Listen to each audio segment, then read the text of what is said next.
Day 2 of the government shutdown and a warning about U.S. security as all across the country, Americans are asking, what is this shutdown costing hardworking families? And is it really putting the country at risk? ABC senior national correspondent now, Jim Avila.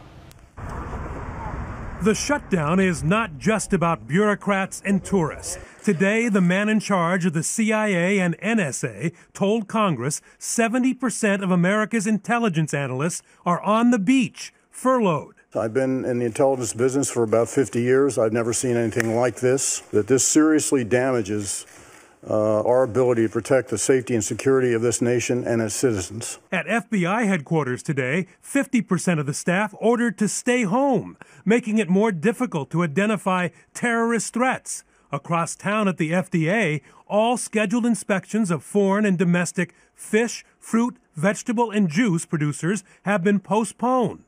At the CDC, researchers are not tracking outbreaks of food poisoning. Less than a third of the CDC scientists are on the job. One official telling ABC News it's mind-blowing that our world-renowned scientists can't look at their BlackBerries today. Home buyers applying or waiting for FHA-backed mortgages are already suffering. We're in this hotel for who knows how long. In Fort Wayne, Indiana, the Reed family loan stuck in the pipeline, awaiting final approval from government employees not at work. Critical social programs such as WIC, which provides 9 million moms with money for infant formula and baby food, have been deemed non-essential. How am I supposed to get the extra $200 a month to pay for formula? And Head Start is beginning to shut down across the country.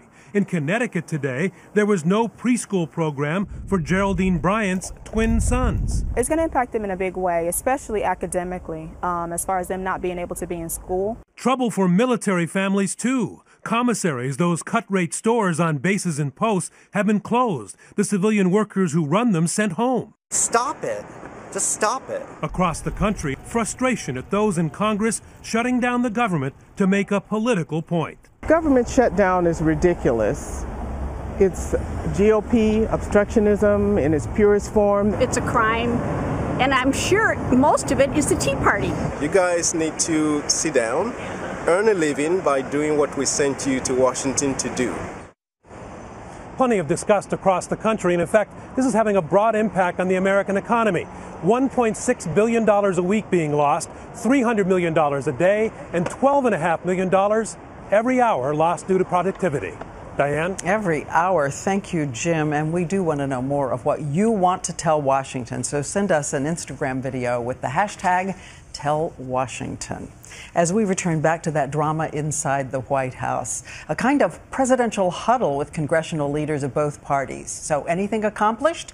ABC's chief White House correspondent Jonathan Karl now with the latest on what he's hearing. John. They met for over an hour in the Oval Office, Diane, but accomplished nothing. Speaker of the House John Boehner emerged from the West Wing saying the president refused to negotiate. The president reiterated one more time tonight that he will not negotiate. All we're asking for here is a discussion and fairness for the American people under Obamacare. The president told Republican leaders he won't negotiate on Obamacare or anything else until they agree to reopen the government and raise the so-called debt ceiling, allowing the government to borrow more money. If that doesn't happen by October 17th, the U.S. government will face its first ever default with catastrophic economic consequences. Senate Leader Harry Reid warned it could happen. You're in that meeting, you more than an hour. What is your sense? How real is the danger that the country may default? I think that it looks like these people are headed where they want to go.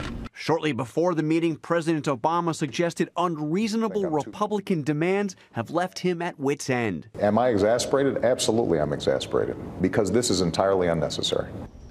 Tomorrow will be day 3 of the government shutdown with no end in sight as the even bigger problem, a possible government default, looms larger than ever. Diane? Okay, Jonathan Karl reporting at the White House tonight.